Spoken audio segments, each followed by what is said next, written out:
O Expresso tem uma nova subscrição que lhe dá acesso completo ao The New York Times, com atualidade, jogos, culinária e muito mais. E ainda aos conteúdos exclusivos da SIC Notícias, incluindo o Direto Vertical, a nova e inovadora emissão que se adapta ao seu smartphone. Subscreva em expresso.pt/digital. Expresso. Liberdade para pensar.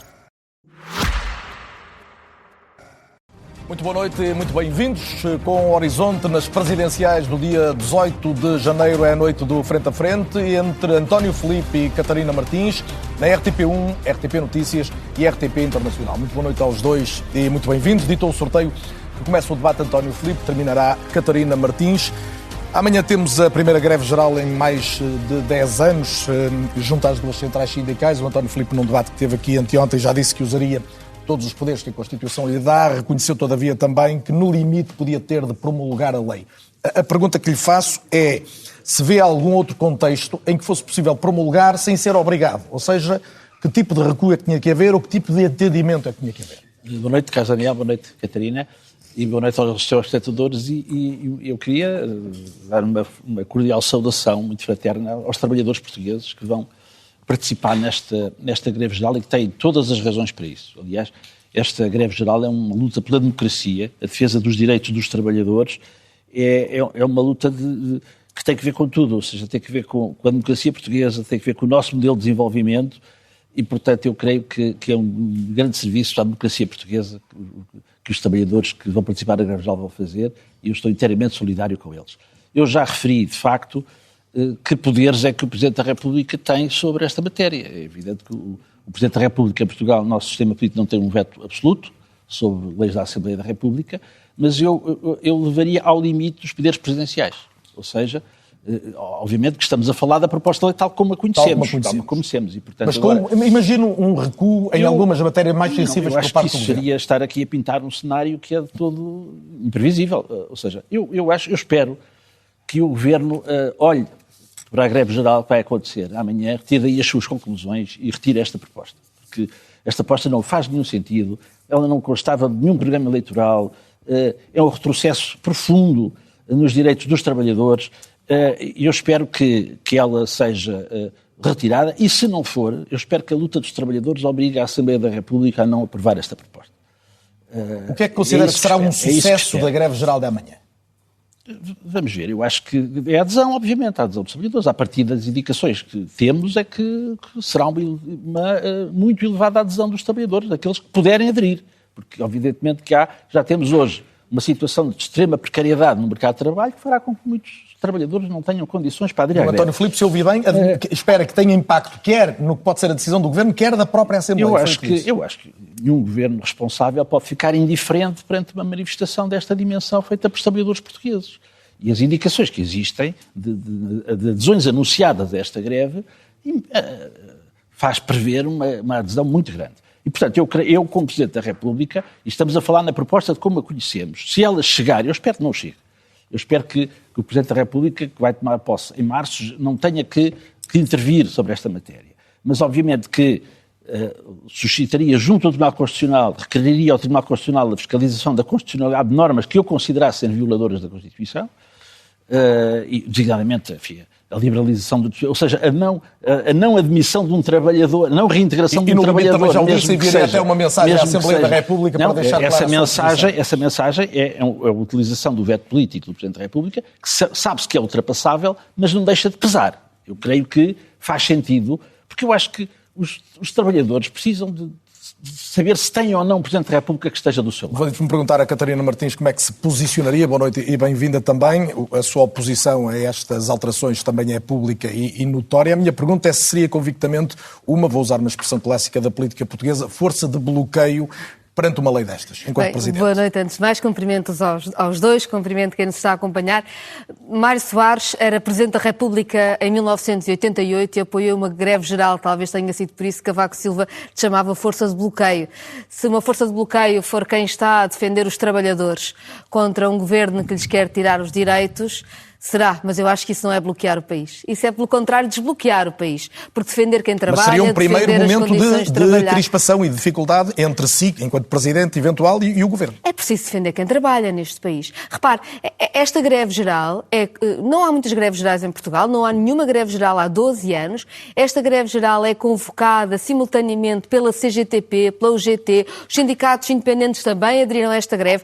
Até os trabalhadores do partido do Governo, os trabalhadores sociais-democratas, votaram na UGT para que houvesse esta greve geral e, portanto, é preciso compreender que esta greve vem de amplos setores que percebem que o Governo está a tentar fazer é um ataque profundo a quem vive do seu trabalho. Eu queria só deixar uma nota sobre a violência do que aí vem.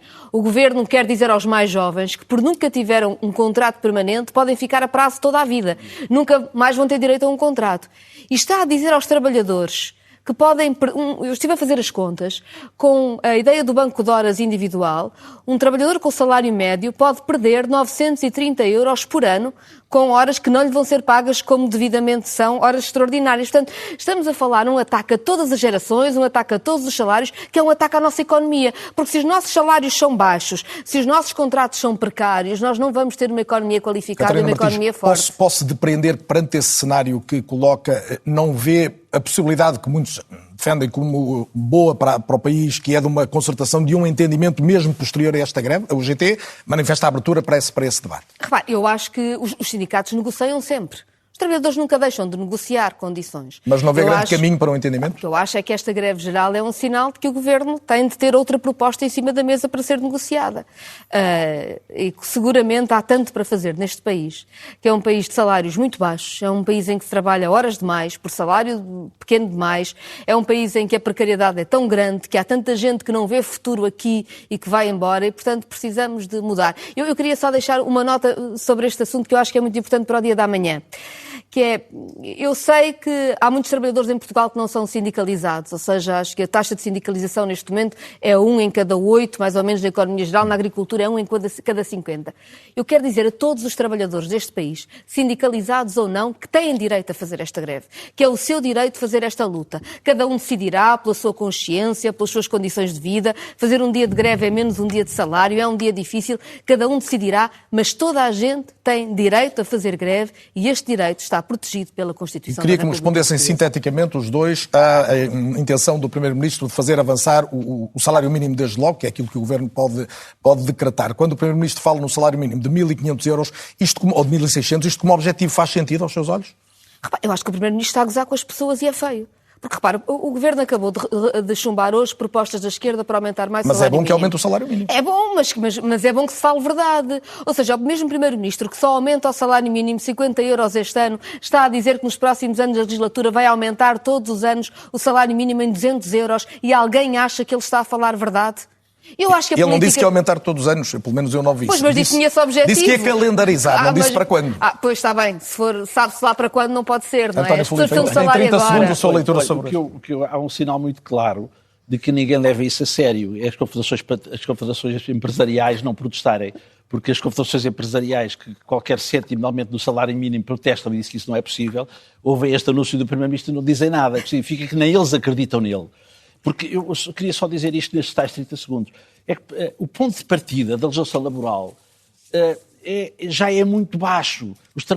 Perante a atual legislação, ela já fragiliza imenso a posição dos trabalhadores. Um país com salários tão baixos, com uma legislação laboral já tão desfavorável, como é que se entende que o Governo ainda queira fragilizar ainda mais e este é um tema que há de voltar aos próximos debates e ambos estarão aqui na RTP também nos próximos dias, Presidente da República ter-me pela frente. Depois de conhecermos os dados relativos a esta greve geral do dia de amanhã. António Filipe disse aqui, também há 2 dias, que é da esquerda sem mas.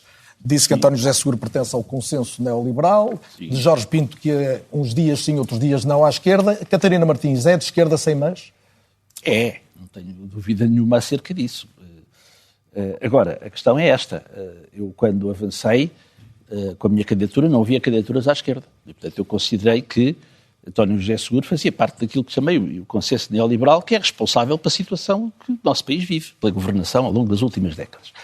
E de facto, não havia... Depois de António José Seguro ter avançado com a sua candidatura, era uma evidência que iria ser o candidato oficial do Partido Socialista. E, portanto, qualquer ideia de que pudesse haver, eu já usei aqui essa formulação, um Messias que descesse à terra, capaz de congregar todas as forças democráticas de esquerda e ganhar a primeira volta, era uma miragem, não existia, como aliás não existe. E eu tinha duas possibilidades, ou ficávamos à espera, eu já usei aqui, disse ao Jorge Pinto, que isso era como ficar à espera do comboio na paragem do autocarro.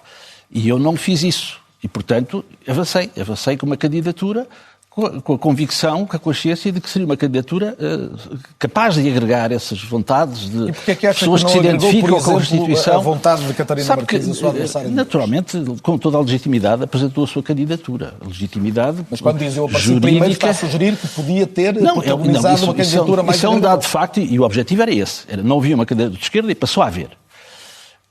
Com toda a legitimidade, houve outras candidaturas, toda a legitimidade não só jurídica, constitucional, mas política para se candidatar, e não critico que as pessoas se candidatem. Agora, o que eu quero dizer é que eu não critico. Agora, que a candidatura não favorece a convergência, isso é um dado objetivo.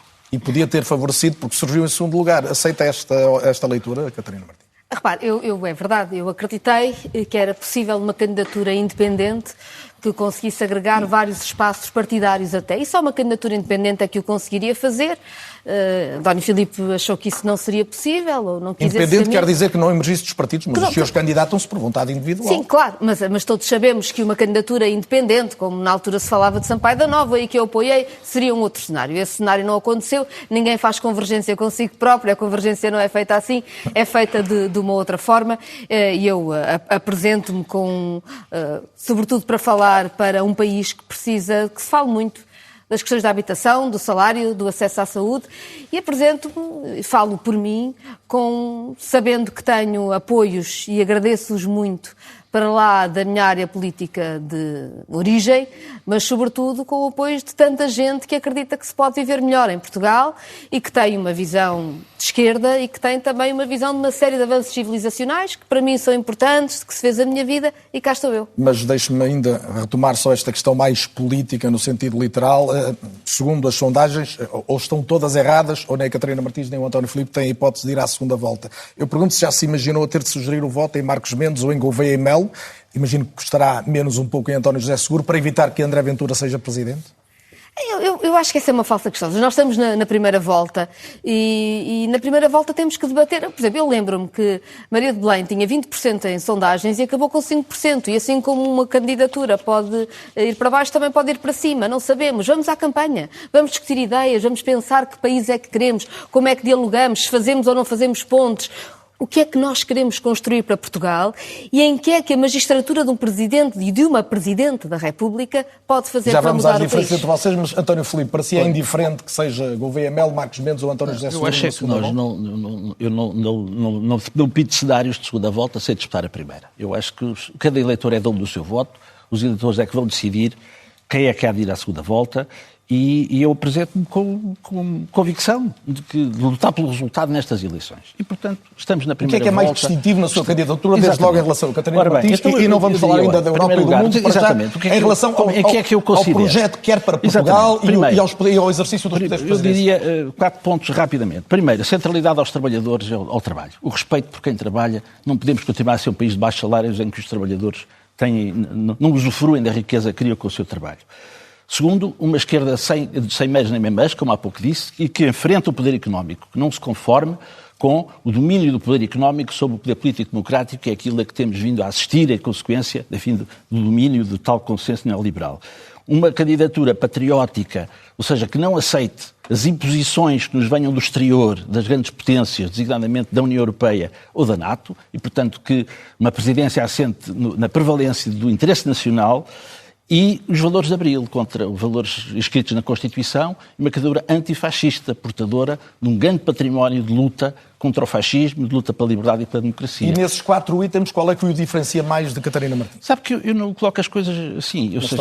Eu acho que uma candidatura, eu creio que certamente que a Catarina Martins compartilhará comigo muito disto, talvez em matéria de União Europeia tenhamos alguma diferença, mas lá iremos, mas eu creio que uma candidatura deve valer por si. Ou seja, a minha candidatura eu creio que cada um, e por isso é que quando se fala de quem é que deve desistir a favor de quem, eu não me passaria para a cabeça apelar à desistência de ninguém. Eu acho que uma candidatura tem de valer por si, por aquilo que vale, por aquilo que apresenta perante os portugueses. E porquê é que vale a sua candidatura, Catarina Martins? Eu acho que nós precisamos mesmo de uma Presidente da República que fale menos dos jogos partidários e que fale mais das necessidades do país. Eu não aceito que tenhamos notícias como temos tido, por exemplo, na saúde, e em que vejamos, por exemplo, como não só o que está a acontecer com a obstetrícia e as mulheres que, enfim, literalmente estão a ter filhos na estrada, mas também o que está a acontecer com as pessoas mais velhas, que são muito abandonadas, que não têm respostas de apoio no envelhecimento e que esse não seja o tema central das nossas vidas. Tem de ser. Nós temos de ter uma já não é coordenadora do Bloco, candidata às legislativas. Enquanto Presidente, o que é que pode fazer a propósito desses temas e o que é que sugere no concreto? Eu sugiro mesmo que uma Presidente da República ponha esses temas na agenda. O que eu digo é que nós temos tido um Presidente da República que tem sido muito presente, digamos assim, no debate da estratégia partidária e no debate até do arranjo parlamentar. A forma como, aliás, dissolveu a Assembleia da República mais do que uma vez foi prova dessa forma de entender a política. Eu acho que nós vivemos um momento em que é preciso uma Presidente da República que diga: há aqui um problema e nós precisamos estar todos a falar disto e centrados nisto. Eu não aceito que as pessoas mais velhas neste país tenham medo de precisar de apoio e que não o têm.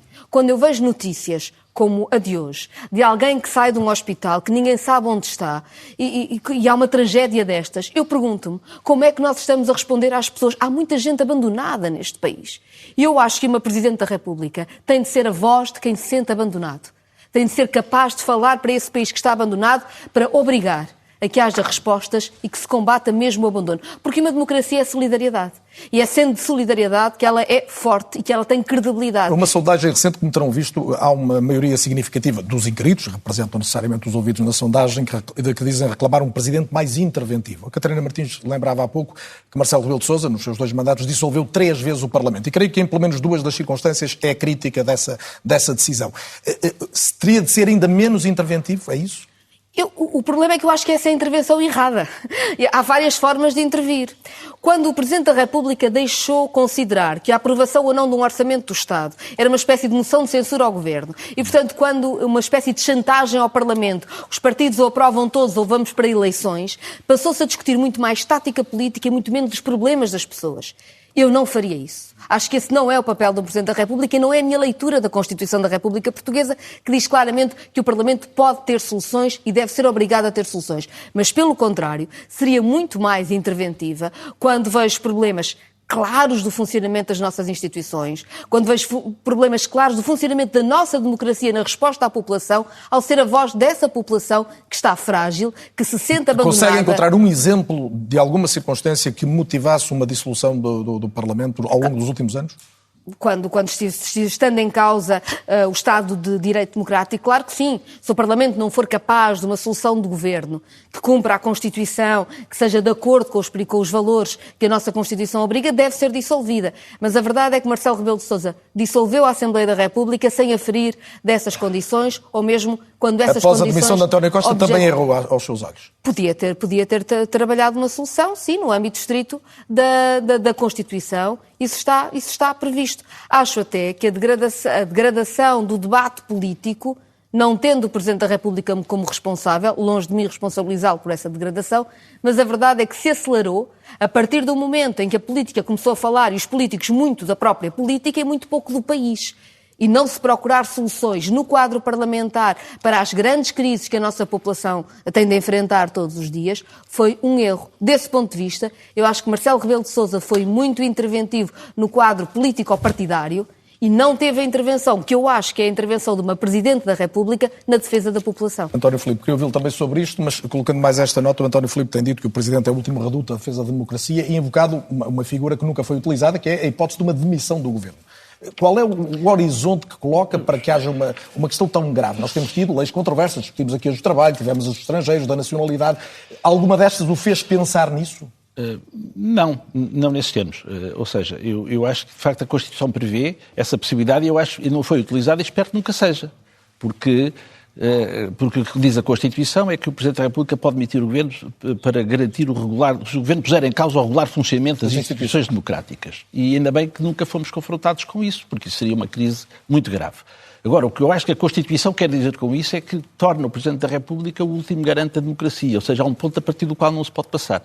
E que o Presidente da República não pode permitir que o Governo passe.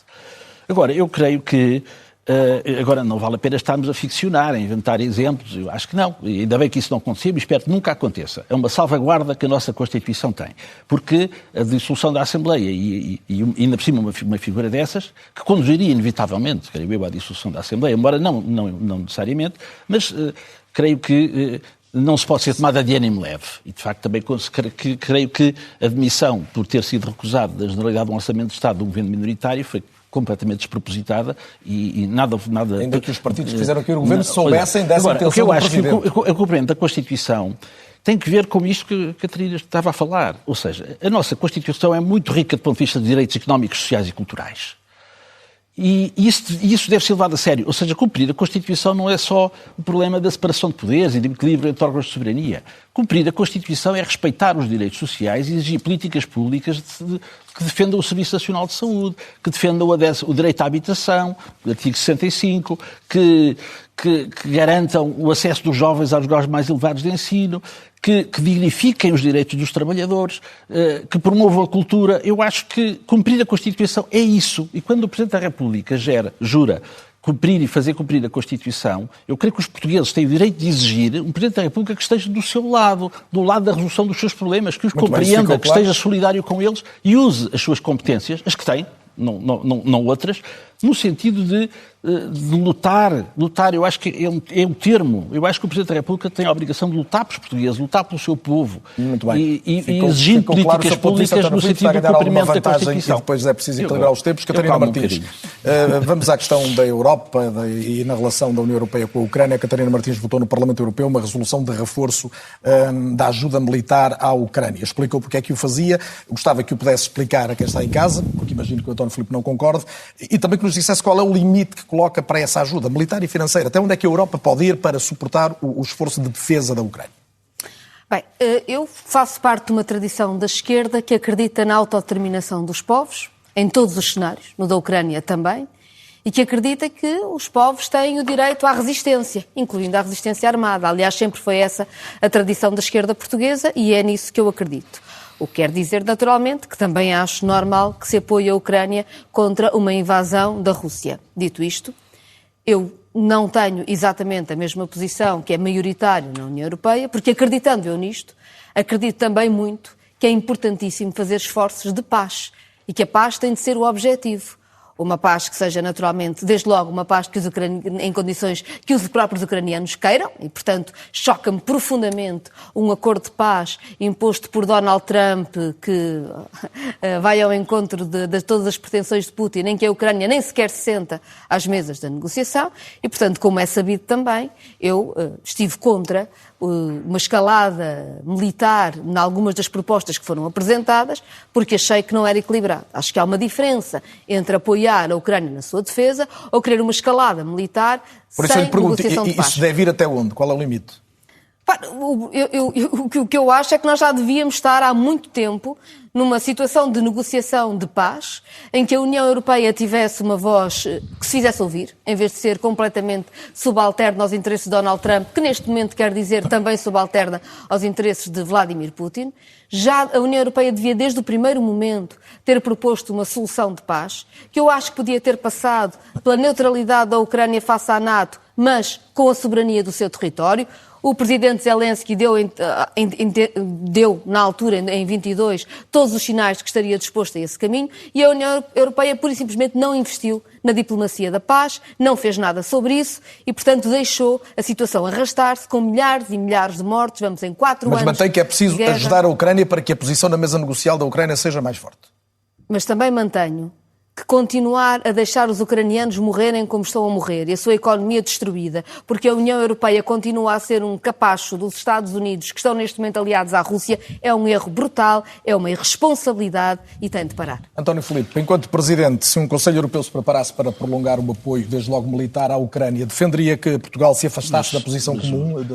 Já o Presidente da República não participa dos Conselhos Europeus, mas tem uma opinião. É exclusivo do Governo. A minha opinião desde sempre é que é completamente errado pensar que se chega à paz com o envio de armas. Nós somos ambos solidários, sem reservas, com o povo da Palestina. Não nos passa pela cabeça pensar que a paz na Palestina e no Médio Oriente passa por enviarmos armas aos palestinianos. Não é assim. E relativamente à Ucrânia, todas as oportunidades desde 2014, para haver uma solução de paz, deviam ter sido aproveitadas. E não foram. Em 2022, quando houve a possibilidade de chegar à paz em conversações de Istambul, que foram sabotadas pelo Sr. Boris Johnson, a União Europeia estava numa linha que o que era preciso era armar a Ucrânia e que morresse até o último ucraniano, que era preciso era derrotar a Rússia. Eu sempre disse que isso era uma opção completamente errada. A Europa devia ter-se empenhado sempre numa solução de paz, ou seja, a guerra devia ter sido evitada, não foi. Não tendo sido evitada, ela devia ter-se quando ouviu os argumentos da Catarina Martins em relação ao apoio militar, portanto, nem mais um euro para a Ucrânia. Eu acho que o apoio militar não é o caminho. O caminho é apostar tudo na diplomacia, porque é a única forma de acabar. Eu ando a dizer há muito tempo, quanto mais tarde se chegar à paz, pior para a Ucrânia. E a realidade está a demonstrar isso. E alguém além do Trump possa fazer essa mediação? Vê alguém além do Trump para fazer essa mediação? Agora, eu sou completamente agnóstico relativamente às lideranças. Eu acho que Trump tem uma liderança errática que quer é vender armas à Europa. Entre Putin e Zelensky venho ao diabo e escolha. Eu creio que eles são muito iguais, estamos perante elites corruptas. Mas quando fala da Palestina, identifica perfeitamente o agressor e o agredido. Porquê é que não faz o mesmo em relação à Ucrânia? Desde há 48 anos que eu considero não, as Nações Unidas consideram que estamos perante um processo de colonização. Eu creio que a guerra... A posição maioritária internacional é claramente... Não, o problema não é esse. Identifica claramente a Rússia como agressor. O problema não é esse. O problema é que há, por exemplo, na União Europeia, totalmente dois pesos e duas medidas relativamente à Ucrânia e à Palestina. Porque nós não vemos a União Europeia a tomar uma posição contra o genocídio na Palestina. Não vemos. Não vemos. Até se recusam a considerar que estamos perante um genocídio. Portanto, há totalmente dois pesos e duas medidas. A nível europeu, há um contraste absoluto entre aquilo que defende em relação à Ucrânia e aquilo que defende em relação à Palestina, não é? Porque em relação à Ucrânia falam em autodeterminação dos povos e não respeitam o direito à autodeterminação do povo da Palestina. Vê estes dois pesos e duas medidas, Catarina Martins? Eu vejo dois pesos e duas medidas, claro, mas também, aliás, tenho sido muito vocal contra estes dois pesos e duas medidas e na defesa da Palestina. Não comparo naturalmente a situação da Palestina com a da Ucrânia, até porque a Palestina é uma situação de ocupação, que a resistência é toda ela diferente. Agora, entendamos, o facto de um governo não ser um bom governo não se resolve invadindo. Nem se resolve o conflito que existia desde 2014 invadindo. Claro que Portugal teve uma ditadura durante 48 anos, tinha uma guerra colonial, seguramente ninguém de esquerda pediu para Portugal ser invadido. Seria absolutamente absurdo. E mais, eu estive em Kiev. E eu estive em Kiev com oposição a Zelensky, até com sindicalistas que são perseguidos por Zelensky. Mas há uma coisa que todos têm em comum. Todos querem combater a invasão da Rússia, porque nenhum deles acha que ficará melhor na luta pelo seu país, na luta pelos direitos e pela democracia no seu país, se estiver sob o jugo russo. E, portanto, não escolher as lideranças é também dizer que, independentemente do que se pense de Zelensky, aliás, a RTP até denunciou o escândalo de corrupção, independentemente do que se pense do governo de Zelensky, a Ucrânia tem direito à sua soberania e tem direito a defender-se. E a invasão é injustificável, não pode acontecer. É evidente, mas eu também condeno a invasão. Agora, o que eu sempre disse é que não havia uma solução militar que não passasse... A solução militar, naquela situação, seria, e se continuar, será a capitulação da Ucrânia. E já ficou claro. Eu não quero isso. Eu acho que quanto mais tarde chegasse a uma solução de paz, pior para a Ucrânia, e sempre condenei. Os desenvolvimentos que houve em 2022, eu condenei. Estamos a chegar ao fim, eu queria colocar ainda uma questão, eventualmente duas, dependendo das vossas respostas. Hoje mesmo é o dia da entrega do Nobel da Paz à líder da oposição da Venezuela, Maria Corina Machado. As vossas posições não são idênticas em relação à situação na Venezuela. A Catarina Martins tem sido mais crítica do que chama uma deriva autoritária do regime Maduro, mas eu gostava essencialmente que cada um nos desse a leitura da situação e, sobretudo, que relação é que Portugal deve ter com um país onde vivem mais de 600 mil, de portugueses e lusodescendentes. Em primeiro lugar, naturalmente, Portugal deve manter relações com a Venezuela, sobretudo na proteção da sua comunidade e na ligação da sua comunidade. Sobre isso é bom não haver dúvidas. Devo dizer que não tenho nenhuma simpatia pelo governo de Nicolás Maduro. Aliás, condenei várias vezes até a falta de transparência absoluta eleitoral. Devo dizer também que não serei capaz de apoiar a entrega de um prémio Nobel a uma pessoa que sugeriu a invasão do seu próprio país por Donald Trump. E, portanto, isso para mim não tem sentido. Eu queria só acrescentar uma nota, se me permitem. Vai ser a última a falar, portanto, eu permito-lhe já que volta ao tempo. Acho que aqui estamos largamente de acordo. Fundamental, independentemente de quem esteja no poder na Venezuela, os interesses da comunidade portuguesa devem ser defendidos. Não é? E, aliás, creio que há uns anos atrás foi um erro crasso do governo português da altura e até do governo do Partido Socialista ter reconhecido um tal Juan Guaidó, que isso não faz o mínimo sentido. Agora, creio que relativamente a Corina Machado estamos de acordo. Uma pessoa que os primeiros telefonemas que fez depois de receber o Nobel da Paz foi telefonar a Trump e a Netanyahu, está tudo dito. E, aliás, está tudo dito e a acrescentar a Catarina Martins. O Comitê Nobel boicotou. Eu ia acrescentar que eu fui uma das subscritoras da proposta de que o Prémio Nobel fosse entregue a Francesca Albanese, a relatora especial da ONU para a Palestina, e é uma pena que se tenha escolhido não dar essa indicação. E acho que também este é um momento para assinalar o papel da ONU e de António Guterres, que têm sido muito atacados na sua defesa do povo palestiniano e na voz que levantam contra o genocídio. E queria também saudar os músicos e artistas portugueses que disseram hoje que não participarão na Eurovisão, mesmo que ganhem o Festival da Canção, se Israel lá estiver. Lembrar que a Rússia, quando invadiu a Ucrânia, foi retirada da Eurovisão e pedir à RTP para reavaliar a sua posição. Tenho ainda mais um minuto para cada um, já ultrapassando ligeiramente o tempo, mas há um tema que eu gostava de trazer, até porque não foi trazido seguramente ainda a nenhum destes debates. Hoje mesmo a Austrália tornou-se o primeiro país a proibir os jovens com menos de 16 anos de estarem nas redes sociais. E há também uma intenção que devem conhecer, obviamente, do Presidente do Governo Espanhol, de pôr fim ao anonimato nas redes sociais. Estamos aqui num quadro que os preocupa a todos, a questão da desinformação, do discurso de ódio nas redes sociais, e eu gostava que usassem o último minuto cada um para me dizerem se veem nisto algo que vai proteger a democracia ou se, pelo contrário, também é uma abertura de uma caixa de Pandora que pode pôr em causa a liberdade de expressão. Olha, eu acho que vale a pena fazer esse debate na sociedade portuguesa. Claro que eu creio que isso não depende assim de uma decisão presidencial, não é? Não há nenhum decreto presidencial sobre isso. Mas podem suscitar Acho que esse debate faz todo o sentido. Quer um, quer outro. Quer o debate da proteção das crianças perante as redes sociais, quer o problema do anonimato, porque o anonimato nas redes sociais é um elemento completamente perturbador e não vejo que haja nenhuma violação de direitos humanos em que os operadores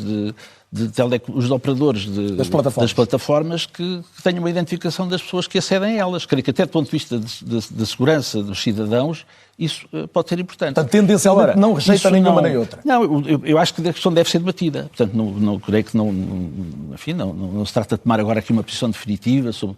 Mas é uma questão de cidadania destes tempos. É uma questão de cidadania que faz todo o sentido que seja debatida, e eu também me quero solidarizar com os artistas portugueses que tomaram esta posição relativamente à Eurovisão. Catarina Martins, em relação às redes sociais. Há duas questões diferentes. Uma tem a ver com questões de saúde. Está provado, aliás, que as redes sociais têm um impacto muito negativo do ponto de vista da saúde das crianças e dos jovens. Eu lembro que há uns anos, quando se debatia o tabaco, também era uma questão de liberdade, e percebemos que, para lá da questão de liberdade, também há a questão da defesa da saúde, da defesa dos fumadores passivos. Essa circunstância é mais pacífica. A questão da desinformação, é pacífica hoje. O que eu estou a dizer é que, se calhar, nós temos certo, os algoritmos. Em relação ao discurso de ódio e aos algoritmos, dizer o seguinte: não é preciso.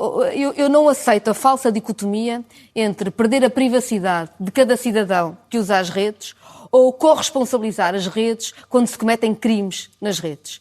E quando, por exemplo, há um canal de Telegram em que 60 mil homens publicam imagens de mulheres não consentidas, seguramente que nós estamos a falar de um crime. E os crimes têm de ser combatidos. E, portanto, nós não precisamos ter um estado de vigilância individual sobre cada cidadão para conseguirmos responsabilizar as redes de comunicação pelos crimes que permitem que aconteçam. Catarina Martins, António Filipe, foi um gosto tê-los esta noite na RTP. O próximo debate na RTP é na sexta-feira. Daqui a 2 dias vou estar frente a frente, Catarina Martins e Luís Marques Mendes. O Expresso tem uma nova subscrição que lhe dá acesso completo ao The New York Times, com atualidade, jogos, culinária e muito mais. E ainda aos conteúdos exclusivos da SIC Notícias, incluindo o Direto Vertical, a nova e inovadora emissão que se adapta ao seu smartphone. Subscreva em expresso.pt/digital. Expresso. Liberdade para pensar.